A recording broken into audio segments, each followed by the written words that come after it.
رہا آج کا موضوع کہ زکوٰۃ کے مسائل، زکوٰۃ کن کن چیزوں پر ہے؟ زکوٰۃ ایسے تو 6 چیزوں پر ہے، لیکن ہم چونکہ شہر میں ہیں، شہر میں عام طور سے 4 چیزوں پر زکوٰۃ ہوتی ہے۔ نمبر 1 سونا، نمبر 2 چاندی، نمبر 3 کیش، نمبر 4 سامان تجارت۔ سونا 7.5 تولہ، اگر صرف سونا ہے، اس کے ساتھ چاندی ذرا سی بھی نہیں، کیش ذرا سا بھی نہیں، اور سامان تجارت ذرا سی بھی نہیں ہے، تو سونے پر زکوٰۃ ہوگی 7.5 تولہ، جو کہ آج کے حساب سے تقریباً 87 گرام 480 ملی گرام بنتا ہے۔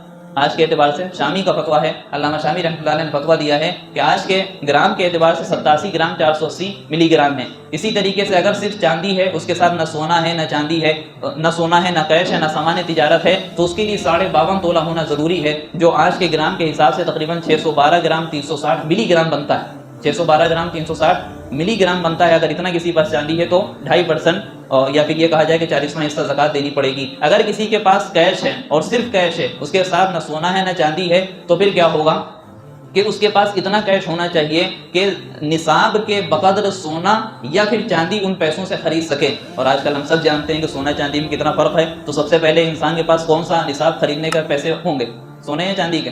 ظاہر سی بات ہے چاندی کے ہوں گے، جو آج کے حساب سے تقریباً 55-60 ہزار کے آس پاس غالباً مل جانا چاہیے۔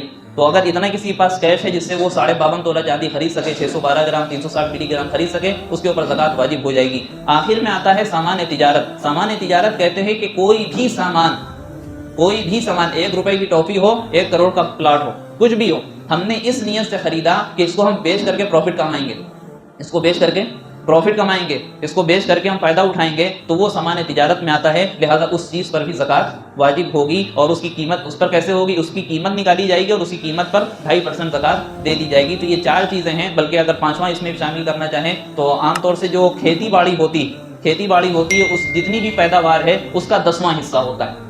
زکوٰۃ اگر ہم ادا کر رہے ہیں سونے چاندی اور سامان تجارت کیش میں سے، تو اس کا 2.5% 40واں حصہ ہے، لیکن اگر کھیتی پیداوار ہے زمین کی تو اس کا 10واں حصہ ہوتا ہے، جس کو عشر کہتے ہیں۔ ویڈیو اگر اچھی لگی ہو تو لائک کریں، شیئر کریں اور چینل کو سبسکرائب کرنا نہ بھولیں، اور ساتھ ہی ساتھ بیل آئیکن کو پریس کریں تاکہ نئی ویڈیو کی نوٹیفیکیشن آپ کو ملتی رہے۔